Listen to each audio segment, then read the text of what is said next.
Hello दोस्तों, GD के analysis channel में आपका बहुत बहुत स्वागत है। आज इस वीडियो में बात करने वाले हम फंडामेंटल के बारे में। तो कंपनी के फंडामेंटल क्या होते हैं, कितना ज़रूरी होता है किसी भी स्टॉक को बाय करने से पहले फंडामेंटल देखना समझना। इसके अलावा भी मैं आपको एक पॉइंट डिस्कस करूंगा इस वीडियो में। और सबसे ज़्यादा फोकस मेरा उसी पॉइंट पर होगा क्योंकि मैं उसी को फॉलो करता हूँ, फंडामेंटल से ज़्यादा उसको फॉलो करता हूँ। और 90% उसकी एक्यूरेसी रहती है कि जिसमें शेयर चलते ही हैं। और चलते हुए शेयर का मैं एक स्क्रीनशॉट भी आपको शेयर करूंगा जिसमें आपको दिखाऊंगा कि शेयर में कितनी अच्छी मूवमेंट बनी। तो आप ये वीडियो पूरा देखते हैं तो आपको मैं विश्वास के साथ कह सकता हूँ कुछ नया सीखने को ही मिलेगा। तो बिल्कुल वीडियो को पूरा देखिए। तो चलिए स्टार्ट करते हैं आज की वीडियो। अगर आप मेरे चैनल पर फर्स्ट टाइम विजिट कर रहे हैं तो आप मेरे चैनल को सब्सक्राइब भी कर सकते हैं और व्हाट्सएप चैनल को भी ज्वाइन कर सकते हैं। उसका लिंक आपको मिल जाएगा डिस्क्रिप्शन बॉक्स के अंदर। तो चलिए स्टार्ट करते हैं आज की वीडियो। तो फंडामेंटल का दिमाग में ख्याल आता ही तो सबसे पहले तो ये आता है कंपनी करती क्या है, उसकी मार्केट कैप क्या है, स्टॉक पी क्या है। अगर आप बिल्कुल फ्रेशर हैं तो आपको ये पॉइंट बेसिक समझना पड़ेगा। और मैं कहता हूँ कि आप फ्रेशर हों या इस शेयर मार्केट में काफ़ी पुराने हों तो आपको फंडामेंटल के अलावा जो मैं जिस पॉइंट के ऊपर मैं डिस्कस करने वाला हूँ उसको समझ लेंगे तो मैं कह सकता हूँ कि आपको एक अच्छा नज़रिया मिल जाएगा किसी भी स्टॉक को बाय करने का। बट हम इसको भी इग्नोर नहीं कर सकते। मैं इसको 20% की वेटेज देता हूँ किसी भी फंडामेंटल को, और 80% की वेटेज जो मैं देता हूँ उसके ऊपर मैं डिस्कस करूँगा ज़्यादा। तो यहाँ पर मैं थोड़ा सा आपको बेसिक बता देता हूँ क्योंकि इसको भी हम इग्नोर नहीं कर सकते। तो सबसे पहले मैं आपको बताता हूँ कंपनी के। सबसे पहले कंपनी का देखा जाता है कि कंपनी वर्क क्या करती है, किस फील्ड से बिलोंग करती है। उसके बाद देखा जाता है कि कंपनी का मार्केट कैप क्या है। तो जैसे कि करंट प्राइस है और टोटल इक्विटी है, उसको अगर मल्टीप्लाई करोगे तो आपको पता चल जाएगा इसका मार्केट कैप क्या है। मतलब 500 करोड़ से नीचे है या 500 करोड़ है, या जैसे कि रिलायंस इंडस्ट्री की जो मार्केट कैप है वो 14-15 लाख करोड़ की है। तो काफ़ी बड़ा मार्केट कैप है। तो इससे आपसे हमें पता चल जाता है मार्केट इसकी लिक्विडिटी कितनी है कितनी नहीं है। स्टॉक पी क्या होती है? स्टॉक पी होती है कि कंपनी हर साल की तरह से प्रॉफिट बना के दे रही है, तो इस चीज़ को ये रिप्रेजेंट करता है। अगर 20-25% की स्टॉक पी है या 20% से नीचे है, 20 से नीचे है, तो उसको मानते हैं कि कंपनी का प्रॉफिट है एक एवरेज में आ रहा है हर साल। यहाँ पे देखिए रिटर्न ऑन कैपिटल एम्प्लॉयड, ये रिप्रेजेंट करता है कि कंपनी के पास जो भी फंड है या जो भी रिसोर्सेज है अगर अपनी कंपनी में लगा रही है तो उसको कितनी तेज़ी से कन्वर्ट कर रही है प्रॉफिट में। तो ये इसको रिप्रेजेंट करता है। रेवेन्यू कितना बना के दे रही है। तो यहाँ पे मैं बोलता हूँ कि अगर 10% है तो उसको एवरेज बोलते हैं, 20% से ऊपर को बहुत ज़्यादा अच्छा माना जाता है। तो इसको अगर मैं बोलूँ 20% से ऊपर है तो बहुत ज़्यादा यहाँ पे कंपनी अच्छा करती हुई नज़र आ रही है। अब हम बात करेंगे इसकी नेक्स्ट टॉपिक में। तो ये है कि क्वार्टर टू क्वार्टर रिजल्ट देखने के। रिजल्ट इस कंपनी के कैसे आ रहे हैं हर क्वार्टर में, जैसे कि 4 क्वार्टर के रिजल्ट आते हैं। तो ये एक अपने आप में ही एक टॉपिक है जिसमें हम फाइनेंशियल रिजल्ट देखते हैं। उसमें देखा जाता है कि कंपनी प्रॉफिट गेन कर रही है या लॉस आ रहा है कंपनी को, कंपनी कैसे परफॉर्मेंस कर रही है। कंपनी का प्रॉफिट आ रहा है तो अपने ही बिजनेस से आ रहा है या फिर सब्सिडरी से आ रहा है या फिर कोई एसेट सेल करिए उसके वजह से प्रॉफिट आ रहा है। तो वो भी देखना बहुत ज़रूरी होता है फंडामेंटल के अंदर। फिर हम देखते हैं कि उसकी बुक वैल्यू क्या है। इसको हम इग्नोर भी कर सकते हैं। इसका मतलब होता है कि कंपनी अगर बैंकक्रप्ट होती है या फिर उसको डिलिस्ट होने वाली होती है तो यहाँ पर बताते हैं कि कंपनी कितने रुपए फंड तुम्हें रिफंड करेगी, कितना पैसा तुम्हें देगी। बट होता क्या है कि शेयर होल्डर को पैसे कुछ नहीं मिलते और सीधा डिलिस्ट हो जाती है। तो इसको हम इग्नोर भी कर सकते हैं। दूसरा आता है रिटर्न ऑन इक्विटी। इक्विटी के ऊपर कितना रिटर्न कंपनी बना के दे रही है। फिर इसके ऊपर पॉइंट आता है कि कंपनी के शेयर जो प्रमोटर के पास है वो प्लेस तो नहीं है, ये देखना जरूरी होता है। टोटल एसेट कितनी है कंपनी की, कंपनी के ऊपर कर्जा कितना है। तो ये कुल मिलाकर अगर मैं बोलूँ कि अगर आपने ये सीख लिया और उसके बाद भी आप फंडामेंटल देखने बाद भी आप किसी स्टॉक को बाय करते हैं, उसके बाद भी शेयर नहीं चलता तो आपको थोड़ा सा निराशा होती है कि इतना सीखने के बाद भी कुछ मतलब नहीं मिला प्रॉफिट। और मैं बोलूँगा ये जो है ये चार्ट है, ये छोटा सा चार्ट है क्योंकि ये छोटा सा पोर्शन है फंडामेंटल का। इसके अलावा बहुत कुछ देखना पड़ता है। जैसे मैंने आपको बताया कि रिजल्ट एक अपने आप में ही एक एनालिस्ट का पॉइंट है। बहुत कुछ देखना पड़ता है, उसके बाद आपको फंडामेंटल देखना आ जाता है। बट अगर मैं बोलूँ इसको ना देख करके जो मैं समझाना चाहता हूँ उसको आप ज़्यादा ध्यान देंगे तो आप समझ जाएंगे कि कितना ज़रूरी होता है उस चीज़ को देखना, और सारा फंडामेंटल उसमें ही कवर हो जाता है जिसके ऊपर मैं डिस्कस करने वाला हूँ। तो चलिए दूसरे टॉपिक की तरफ बढ़ते हैं और वही इंपॉर्टेंट है सबसे ज़्यादा। तो सबसे पहले तो मैं आपको बताना चाहूँगा कि जब आम इंसान के दिमाग में आता है इन्वेस्टमेंट का, तो उनके दिमाग में तीन बातें आती है: प्रॉपर्टी बाय करना, गोल्ड बाय करना, या फिर फिक्स डिपॉजिट में पैसे डालना है। तो क्या आपको उम्मीद है कि ये 1 साल के अंदर डबल हो जाते हैं? नहीं होते ना। कहीं ना कहीं 5 से 7 साल, 7 से 8 साल मिनिमम, और 10 से 12 साल मैक्सिमम पैसे डबल होने में लग जाते हैं। मतलब 1 लाख के 2 लाख बनाने हैं तो कम से कम आपको वेट करना पड़ेगा। और आपको भी पता है, प्रॉपर्टी में या गोल्ड में या एफडी में इन्वेस्टमेंट करा आपने, तो आप खुद ही आपका माइंड सेट होता है कि आपको वेट करना ही पड़ेगा, तभी आपको प्रॉफिट आएगा। तो स्टॉक मार्केट में आप कैसे उम्मीद करते हैं कि आपको प्रॉफिट बहुत जल्दी आ जाएगा, 10-15 दिन में ही आपके पैसे डबल हो जाएंगे, ट्रिपल हो जाएंगे, या महीने 2 महीने में पैसे 2 गुना 3 गुना हो जाएंगे? ऐसा नहीं होता। आपको उसमें भी आपको इंतजार करना पड़ेगा, तभी आपको प्रॉफिट आएगा लॉन्ग टर्म के हिसाब से। तो ये माइंड बिल्कुल क्लियर होना चाहिए। तो यहाँ पर मैं जिसकी बात कर रहा हूँ वो है शेयर होल्डिंग पैटर्न। इसके ऊपर सबसे ज़्यादा मैं फोकस करता हूँ। 80% मेरा फोकस इसी के ऊपर होता है। यही डिसाइड करता है कि कंपनी के फंडामेंटल अच्छे हैं या बुरे हैं। इसके अंदर जो हलचल होती है उसको पकड़ना बहुत ज़रूरी होती है। वो कैसे पकड़ा जाता है मैं आपको दिखाऊंगा और बताऊंगा सारा डिटेल में। तो यहाँ पे देखिए, सबसे पहले जब कंपनी के स्टॉक को आप बाय करते हैं तो उसमें दो चीज़, एक ही चीज़ देखते हो, प्रमोटर की होल्डिंग क्या है। जनरली जो देखा जाता है कि एक आप देखते हैं प्रमोटर की होल्डिंग, और एक होते हैं पब्लिक की होल्डिंग। तो जैसे कि 70% प्रमोटर की होल्डिंग है और 30% पब्लिक की होल्डिंग है। तो यहाँ पर प्रमोटर के नाम का मतलब होता है कि प्रमोटर का मतलब होता है ऑनर, मतलब कंपनी के ऑनर के पास, मालिक के पास 70% के स्टेक है। या प्रमोटर ग्रुप भी कहते हैं। प्रमोटर ग्रुप में फैमिली मेम्बर आ गए। तो ये तो होगी प्रमोटर की बात। अगर पब्लिक के अंदर, अगर आपको कहते हैं कि पब्लिक के पास इतना स्टॉक है 30% का, तो पब्लिक का मतलब ये नहीं होता कि आम पब्लिक, आम इन्वेस्टर। इसमें होते हैं नॉन प्रमोटर। नॉन प्रमोटर मतलब एक बड़े बड़े फंड्स होते हैं, इंडिविजुअल होते हैं, प्राइवेट कंपनियां भी इसमें फॉल करती हैं पब्लिक कैटेगरी के अंदर। क्वालिफाइड इंस्टीट्यूशन भी होते हैं, मतलब म्यूचुअल फंड आते हैं इसमें। और म्यूचुअल फंड में आपको पता है कि एसबीआई म्यूचुअल फंड हो गया, या आईसीआईसीआई म्यूचुअल फंड हो गया, कोटक म्यूचुअल फंड हो गया, या फिर पेंशन फंड हो गया। और यहाँ पे देखिए फॉरेन इन्वेस्टर और डायरेक्ट डोमेस्टिक इन्वेस्टर भी इस पब्लिक कैटेगरी में फॉल करते हैं। तो कुल मिला के पब्लिक के अंदर काफ़ी कैटेगरी आती है। अगर आपको डिटेल में जाएंगे तो आपको दो बात समझ आ गई कि प्रमोटर और पब्लिक। अब मैं आपको बताता हूँ कि इसमें हलचल होती है तो स्टॉक बहुत तेज़ी से बढ़ते हैं। वो कैसे पता चलेगा मैं आपको बताता हूँ। देखिए, मैं आपको पहले यहाँ पे ये क्लियर कर देता हूँ। अगर प्रमोटर को कंपनी ने शेयर अलॉट किए, ठीक है, या फिर कंपनी प्रमोटर बाइंग कर रहा है अपने स्टॉक में, ये होता है कि प्रमोटर को स्टॉक मतलब शेयर दिए गए कंपनी की तरफ से। तो अगर प्रमोटर की होल्डिंग बढ़ रही है तो कहीं ना कहीं प्रमोटर को पता है कि उसकी कंपनी आगे चल के ग्रो करने वाली है। उसकी फ्यूचर प्लानिंग प्रमोटर को पता होता है, क्योंकि एक ऑनर होता है ये। तो अपनी कंपनी के बारे में हर किसी को पता होता है कि क्या होने वाला है, इसलिए वो अपनी होल्डिंग को बढ़ाता है। तो बढ़ाता है, उसका डिस्क्लोज करना पड़ता है बॉम्बे स्टॉक एक्सचेंज या नेशनल स्टॉक एक्सचेंज के अंदर। एक डिस्क्लोजर देना पड़ता है कि प्रमोटर ने अपनी कंपनी में इतने लाख शेयर या करोड़ शेयर इस प्राइस पे इस डेट को लिए हैं। वो डिस्क्लोज करना पड़ता है, जो पब्लिक की नज़र में नहीं आता, उसको देखना पड़ता है।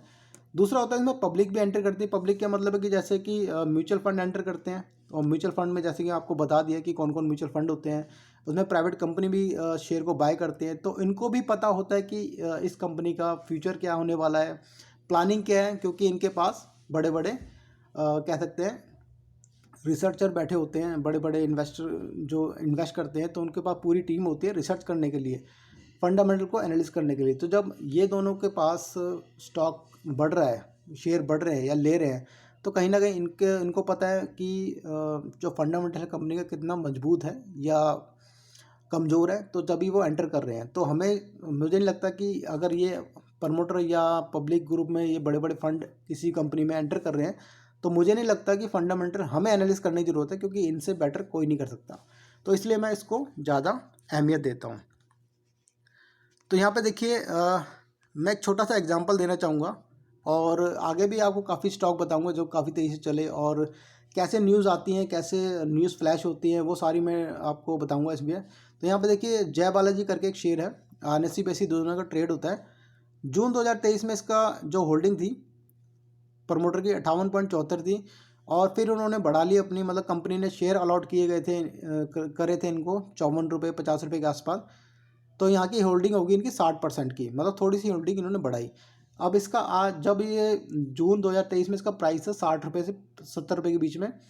अब ये दिसंबर जनवरी में बोल सकता हूँ कि इसका प्राइस है 750 रुपये। तो कितनी अप ट्रेंड देखने को मिला इस शेयर में, क्योंकि छोटी सी होल्डिंग बढ़ाई थी तो इसका इफेक्ट बहुत देखने को मिला और इसकी न्यूज़ फ्लैश होती है और उसी न्यूज़ के ऊपर मैं वीडियो बनाऊंगा आने वाले टाइम में। तो ये एक छोटा सा एग्जांपल था। अब मैं आपको बताता हूँ कि क्यों ये एक्टिविटी होती है और क्यों ज़रूरत पड़ती है फंड ये शेयर अलॉट करने की और उसका इफेक्ट क्या पड़ता है। देखिए, कभी भी कंपनी को फंड की ज़रूरत होती है, जब पैसों की ज़रूरत होती है वो किस लिए होती है, कंपनी को या तो अपना कर्जा उतारना है या फिर अपने ही कंपनी में पैसे को लगाना है या फिर दूसरे कंपनी में इन्वेस्ट करना है, दूसरे जो भी इनके पास है दूसरे रिसोर्सेज में अप्लाई करना है। तो उसके लिए कंपनी को फ़ंड की ज़रूरत होती है। तो उसके पास कुछ तरीके होते हैं फ़ंड को इकट्ठा करने के लिए। तो उसमें से मैं 3 पॉइंट पे सिर्फ फोकस करता हूँ, इन तीनों पॉइंट पे। अगर कंपनी को फंड बढ़ाना है तो उसके बाद 3 तरीके हैं, वैसे इसके अलावा भी हैं पर 3 को हम फोकस करेंगे। कंपनी या तो कर दे अलॉटमेंट ऑफ शेयर, मतलब शेयर की अलॉटमेंट कर दे, उसमें प्रमोटर को दे दें जैसे कि कंपनी के मालिक को दे दें, नॉन प्रमोटर को दे दे जैसे मैंने आपको ऊपर बताया कौन कौन आते हैं उसमें, या प्राइवेट प्लेसमेंट कर दे। इसमें सीधा सीधा शेयर दे दिए जाते हैं, कंपनी ने शेयर दे दिए और उसके बदले पैसे ले लिए, कंपनी के पास पैसे आ गए। ठीक है, यहाँ से 1 से 1.5 महीने के अंदर अंदर शेयर दे दिए जाते हैं और पैसे आ जाते हैं। अब यहाँ पर देखिए दूसरा तरीका होता है वारंट दे दे, और वो वारंट कन्वर्टेबल होते हैं शेयर के अंदर। इसका प्रोसेस क्या होता है कि कंपनी इसमें भी प्रमोटर, नॉन प्रमोटर या प्राइवेट प्लेसमेंट को दे सकती है। तो इसमें एक समझौता होता है कंपनी के बीच में और जिसको अलॉट किए गए हैं। उसमें क्या होता है कि कंपनी सिर्फ 25% लेती है, यहाँ पे 100% पैसे ले लेती है, पर यहाँ पे क्या करती है, यहाँ 25% पैसे लेती है और जो 75% का पैसा इनको लेना है उनके लिए कंपनी 18 महीने का टाइम देती है वारंट केस में, कि 18 महीने का टाइम है आपके पास, 18 महीने के अंदर अंदर आप 75% और पैसे दे दीजिए और अपने वारंट को कन्वर्ट करा लीजिए शेयर के अंदर। तो होता है कि कंपनी एक फिक्स प्राइस होती है, जैसे कि एक स्टॉक है, किसी का स्टॉक का प्राइस चल रहा है 500 रुपये, 500 रुपये का रेट चल रहा है। तो कंपनी जब देगी तो उसमें डिस्क्लोज करेगी BSE या NSE की साइट पर कि कंपनी ने 480 रुपये में किसको शेयर अलॉट किए, कितने करोड़ शेयर अलॉट किए, और उसकी टाइमिंग भी लिखी जाएगी। तो इस केस में क्या होगा कि कंपनी 18 महीने का टाइम देती है मैक्सिमम, बट होता क्या है कि जैसे सपोज 10 जनों को, 10 लोगों को शेयर अलॉट किए गए 1-1 लाख, उनको 18 महीने का टाइम दिया गया और 25% ले लिए गए पैसा उसी वक्त। तो जैसे जैसे लोगों के पास पैसा आता जाएगा, वो किसी ने 2 बंदों ने वहाँ पे 75% और दे दिए 3-4 महीने के अंदर अंदर, तो उन्होंने अपने वारंट को कन्वर्ट करा लिया इक्विटी के अंदर। तो इक्विटी के में उनके पास शेयर आ जाते हैं। तो मैं मानता हूँ कि काफ़ी मैंने इसको ट्रैक करा है, तो 7 से 8 महीने के अंदर अंदर सारे शेयर कन्वर्ट हो जाते हैं, वारंट कन्वर्ट हो जाते हैं इक्विटी के अंदर, इससे भी होल्डिंग बढ़ती है। और एक तरीका होता है QIB, क्वालिफाइड इंस्टीट्यूशनल बायर। इसमें म्यूचुअल फंड, जैसे मैंने आपको बताया म्यूचुअल फंड आते हैं, पेंशन फंड आते हैं और काफ़ी फंड्स आते हैं, जैसे मैंने आपको बताया म्यूचुअल फंड में भी SBI आता है, ICICI आता है, और फॉरेन पोर्टफोलियो इन्वेस्टमेंट। तो इसमें होता क्या है कि कंपनी इनको भी शेयर अलॉट कर सकती है और इनको काफ़ी नीचे रेटों पे करती है। जैसे कोई शेयर का प्राइस 500 रुपये चल रहा था, इनको देगी कम से कम 470-460 रुपये में कंपनी दे देगी। तो कहीं ना कहीं अगर म्यूचुअल फंड या पेंशन फंड की किसी कंपनी में एंट्री हो रही है तो उनको पता है कि शेयर में अच्छी मूवमेंट बन सकती है। और म्यूचुअल फंड और पेंशन फंड या फॉरनर इसमें ये जो इन्वेस्ट करते हैं, तो कहीं ना कहीं ये 100, 200, 300, 400 गुना का प्रॉफिट लेने के लिए ही ये इन्वेस्ट करते हैं और फंडामेंटल देख समझ के ही एंटर करते हैं। तो आपको समझ आ गया होगा कि आपको अब फंडामेंटल देखने की ज़रूरत नहीं, क्योंकि अगर आपको ये न्यूज़ पता चल गई कि म्यूचुअल फंड की एंट्री हो रही है या कंपनी ने अलॉट करे हैं शेयर को, प्रमोटर को, नॉन प्रमोटर को, या फिर वारंट दिए हैं या फिर QIB के तरीके से इनको अपने फंड को इकट्ठा कर रही है, तो वो हो जाती है पॉजिटिव न्यूज़ और शेयर में अच्छी खासी मूवमेंट बन जाती है। तो यहाँ पर मैं आपको ये बताना चाहूँगा न्यूज़ कैसे फ्लैश होती है। तो ये एक DCB बैंक की न्यूज़ मैंने अभी कवर करी थी, उसी के ऊपर मैं आपको एग्जांपल बता रहा हूँ कि कंपनी ने सबसे पहले ये डिस्क्लोज करेगी कि अलॉटमेंट ऑफ शेयर कर रही है। यहाँ पे देखिए 60,58,394 शेयर अलॉट किए गए थे सीधा सीधा। और यहाँ पे देखिए कंपनी का नाम, वो उसका नाम भी लिख रखा था, किसको दिए थे, आगा खान फंड, ये प्रमोटर हैं, वन ऑफ द प्रमोटर लिखा हुआ है ना साफ साफ। और यहाँ पे देखिए 137 रुपये में दिए। तो कुल मिला के कंपनी ने सारा डिस्क्लोज कर दिया कि कितने लाख शेयर दिए, कितने रुपए में दिए, किसको दिए। तो जब आपके पास ये सारी इन्फॉर्मेशन आ गई तो हम भी कहीं ना कहीं, मैं तो एंटर हो जाता हूँ ऐसे शेयरों में। और इसका प्राइस आज की डेट में 145 रुपये के आसपास चल रहा है। जब ये अनाउंसमेंट हुई थी कि 137 रुपये में कंपनी ने प्रमोटर को 60 लाख शेयर दिए हैं, 61 लाख के शेयर के आसपास, तो उस वक्त इसका प्राइस 130 रुपये के आसपास चल रहा था। तो ये न्यूज़ मैं लेके आऊँगा आपके लिए। आपको कुछ भी मेहनत करने की ज़रूरत नहीं है, आप बस सब्सक्राइब कीजिए, लाइक कीजिए, और मैं आपके लिए ऐसी न्यूज़ लेके आऊँगा जिसमें प्रमोटर, नॉन प्रमोटर या म्यूचुअल फंड एंटर हो रहा है, किस रेट पे हो रहा है और कितने लाख शेयर उसको दिए जा रहे हैं। तो सारे इन्फॉर्मेशन मैं आपके लिए आपको साथ शेयर करूँगा। और यहाँ पे दूसरा मैं एग्जांपल दे रहा हूँ आपको। ये जीजी इंजीनियरिंग करके एक शेयर है, उसमें 75 करोड़ यहाँ पे देखिए शेयर नहीं है, ये वारंट दिए गए थे। तो यहाँ पर कंपनी ने वारंट दिए 75 करोड़, यहाँ पर आप देख सकते हैं वारंट दिए गए हैं, जो कन्वर्ट हो सकते हैं आने वाले टाइम में इक्विटी के अंदर। 1 रुपये 32 पैसे में 25% का मार्जिन ले लिया गया, जैसे मैंने आपको ऊपर समझाया। 18 महीने का टाइम दिया गया है इनको, और 75% मार्जिन के लिए, मतलब जो बकाया 75% बचा है उसके लिए 18 महीने दे दिए गए हैं। अब मैं आपको बता दूं, इसमें से 15 करोड़ जो वारंट है कन्वर्ट हो चुके हैं 1 रुपये 32 पैसे में। अब मैं आपको एक चीज़ और यहाँ पे समझाना चाहता हूँ जो रह गई है, कि जैसे कंपनी अलॉटमेंट करती है किसी को भी शेयर, उसके बाद ऐसा नहीं होता कि शेयर आने के बाद वो तुरंत मार्केट में सेल कर देते हैं, ऐसा नहीं होता। अगर प्रमोटर को शेयर अलॉट किए गए तो उनको 1.5 साल के टाइम दिया जाता है कि 1.5 साल तक आप सेल नहीं कर सकते, रिस्ट्रिक्शन लगाई जाती हैं। नॉन प्रमोटर या प्राइवेट प्लेसमेंट को दिए जाते हैं तो उनके ऊपर भी रिस्ट्रिक्शन होती है, वो 6 महीने तक सेल नहीं कर सकते जब उनके पास शेयर आ जाते हैं। तो ये एक रिस्ट्रिक्शन है, तो उसको फॉलो किया जाता है।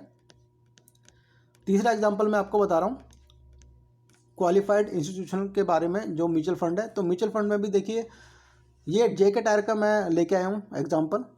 तो इसके ऊपर मैंने वीडियो बनाई थी। 345 रुपये में शेयर अलॉट किए गए थे म्यूचुअल फंड को, और अलॉटमेंट की यहाँ पर देखिए 1,44,92,749 शेयर अलॉट किए गए थे 345 रुपये में। इसका प्राइस उस वक्त चल रहा था 380 रुपये के आसपास, जैसे मैंने आपको बताया कि जो म्यूचुअल फंड होते हैं उनको कम रेट पे दिया जाता है। तो 345 रुपये में देखिए, आज की डेट में इसका प्राइस देखिए 400 रुपये से क्रॉस कर चुका है, और कंपनी ने 500 करोड़ से ऊपर का इस फंड रेज करा। तो यहाँ पे देखिए, ये जो मैं आपको एग्जांपल बता दिया कि कैसे कैसे न्यूज़ निकल के आती हैं, कैसे कैसे फ्लैश होती हैं, पूरा डिटेल कंपनी डिस्क्लोज करती है, कितने करोड़ शेयर दिए, कितने रुपए में दिए, किस किस को दिए गए, सारी डिटेल डिस्क्लोज की जाती है। अब यहाँ पे देखिए, जो नॉन प्रमोट, इसकी मैं बात कर रहा हूँ, जीजी इंजीनियरिंग, जो 75 करोड़ वारंट दिए गए थे, तो उसमें भी लिखा गया प्रमोटर और नॉन प्रमोटर को दिए गए, मतलब प्रमोटर भी इंक्लूड है इसमें, कंपनी का मालिक, और नॉन प्रमोटर उनका डिस्क्लोज दिया गया। मतलब अगर मैं वीडियो थोड़ी ज़्यादा बड़ी हो जाती है, अगर मैं इसका और भी डिटेल लेके आता, पर नॉन प्रमोटर के नाम लिखे होते हैं, प्रमोटर के नाम लिखे होते हैं, कितने शेयर किसको दिए गए, सब इसमें लिखित में होता है। तो यहाँ पर देखिए, अब मैं आपके सामने डाटा पेश कर रहा हूँ। ये पिछले 2 साल का कह सकते हैं डाटा है। पहले यहाँ डेट लिखी है, किस डेट को अनाउंसमेंट, किस डेट को शेयर दिए गए, शेयर का नाम, किस रेट पे दिए गए, और करंट प्राइस क्या चल रहा है, जो हाल फिलहाल का जो रेट है जनवरी का, और कितने करोड़ शेयर, कितने लाख शेयर दिए गए, किस किस को शेयर दिए गए, सारी डिटेल है। तो यहाँ पे देखिए, गति शेयर है 97 रुपये 75 पैसे में दिए गए, 71 लाख शेयर नॉन प्रमोटर को 130 रुपये में, 130 रुपये का आज इसका प्राइस है, जो दिए गए थे 97 रुपये 75 पैसे में। DB रियल्टी 1.5-2 साल पहले दिए गए थे शेयर, एक बार दिए थे 77 रुपये में, और एक बार दिए थे 43 रुपये में, 2 करोड़ शेयर और 3 करोड़ शेयर। यहाँ पर देखिए, इसका प्राइस, करंट प्राइस क्या चल रहा है, 188 रुपये। आपको लगता है कि अब मेहनत करने की ज़रूरत है, फंडामेंटल देखने की ज़रूरत है। यहाँ पर देखिए, 13/12/2022 सेल्जर शेयर 278 रुपये में 17 लाख शेयर दिए गए थे, आज उसका प्राइस है 435 रुपये। कॉन्फिट, यहाँ पर आप शेयर का नाम देख सकते हैं, 14 मार्च 2021 को दिए गए थे 52 रुपये में, आज का प्राइस है 88 रुपये। वेब सोलर 2 नवंबर 2022 को 108 रुपये में दिए गए थे, 21 लाख शेयर नॉन प्रमोटर को 250 रुपये का रेट है, आज ऊपर सर्किट बंद हुआ था ये। सैटिन 81 रुपये में दिए गए थे, 41 लाख शेयर, यहाँ पे देखिए। और सबका ये डाटा आता है, जैसे मैंने आपको बताया BSE NSE में आता है। और जब ये दिए जाते हैं शेयर, या तो शेयर का प्राइस के आसपास ये शेयर मूव कर रहे होते हैं, और या फिर थोड़ा ऊपर नीचे होते हैं, तो हम को ये पता चल जाता है कि इस शेयर में अलॉटमेंट हुई है, हम भी एंटर कर सकते हैं। यहाँ पर आप देख सकते हैं, अगर मैं बात करूँ रामा स्टील की, आप देखेंगे 76 रुपये में दिए गए, और आज की डेट में 36 रुपये का रेट चल रहा है, 31 लाख शेयर दिए गए। पर इसमें मैं आपको बता दूं, इसमें बोनस था, इसलिए शेयर में अगर इसको 5 गुना कर दोगे तो इसका रेट कहीं ना कहीं 180 रुपये के आसपास बन जाएगा, तो ये भी बढ़ता हुआ नजर आ रहा है। 2 लाख यहाँ पे देखिए 3 लाख के करीब 140 रुपये में EFC शेयर, बॉम्बे का शेयर है, ये दिए गए थे आज की डेट में 375 रुपये। ये सिर्फ 2 साल का डाटा है और बिल्कुल लेटेस्ट डाटा भी है आपके पास। तो लेटेस्ट डाटा में देखिए बात करेंगे 2023 में जनवरी में दिए गए थे प्रिज्म वायर 73.5 रुपये में 122 रुपये का रेट है। ये नॉन प्रमोटर को दिए गए थे 52 लाख शेयर। सिस्कैम 10 रुपये का शेयर जब प्राइस चल रहा था 10 रुपये में दिए गए थे, 51 रुपये का रेट है, 13,50,000 प्रमोटर को। जो प्रमोटर को दिए जाते हैं वो बहुत ज़्यादा पॉजिटिव होते हैं, मैं बहुत ज़्यादा पॉजिटिव मानता हूँ उसको, शेयरों को। हाल फिलहाल में देखिए मास्टेक के ऊपर मैंने एक यहाँ पर देखा था न्यूज़ कि 2382 रुपये में शेयर दिए गए थे, 1,59,000 शेयर, और आज की डेट में इसका प्राइस है 2760 रुपये नॉन प्रमोटर को शेयर अलॉट किए गए थे। DCB बैंक, जैसे मैंने आपको एग्जांपल दिया पर 137 रुपये में अलॉट किए हैं 60 लाख शेयर प्रमोटर को। तो शेयर में मूवमेंट देखिए 148 रुपये क्लोजिंग आ चुकी है आज की डेट में। केरला BSE का शेयर है 125 रुपये में दिए गए थे 55,05,000 शेयर प्रमोटर को सीधा। तो यहाँ पे इसका प्राइस देख सकते हैं 266 रुपये, और उसकी डेट देखिए 31/8/2023, ये 2023 का डाटा है। उसका रेट जब दिए गए थे, उसका करंट रेट क्या है, कितने लाख शेयर दिए, किसको दिए, ये सारा डिटेल में आपके सामने लेके आया। तो मेरी जो नेक्स्ट वीडियो होंगी वो इसी के ऊपर होंगी, किसको शेयर दिए गए, उसमें प्रमोटर की एंट्री हुई है या नॉन प्रमोटर की, या म्यूचुअल फंड की एंट्री हुई है, कितने लाख शेयर, कितने करोड़ शेयर दिए गए, किस रेट पे दिए गए, और कंपनी का थोड़ा बहुत डाटा फंडामेंटल भी हम देखेंगे, बिल्कुल भी इग्नोर नहीं कर सकते उसको भी। उसमें देखेंगे कंपनी के ऊपर कर्जा तो नहीं है, या फिर कंपनी के प्रमोटर ने के पास जो शेयर है वो प्लेस तो नहीं करा रखे हैं। हमको 2-3 चीज़ें देखनी है बस। तो बिल्कुल शेयर कीजिए, लाइक कीजिए अगर आपको वीडियो इन्फॉर्मेटिव लगी हो, कुछ सीखने को मिला हो। और आने वाली वीडियो मेरी इसी टॉपिक पे होने वाली है, जिसके अंदर एक एंट्री होगी प्रमोटर की, नॉन प्रमोटर की, या म्यूचुअल फंड की। वीडियो आपको इन्फॉर्मेटिव लगी हो तो प्लीज़ सब्सक्राइब जरूर कीजिए। Thank you so much for watching my video.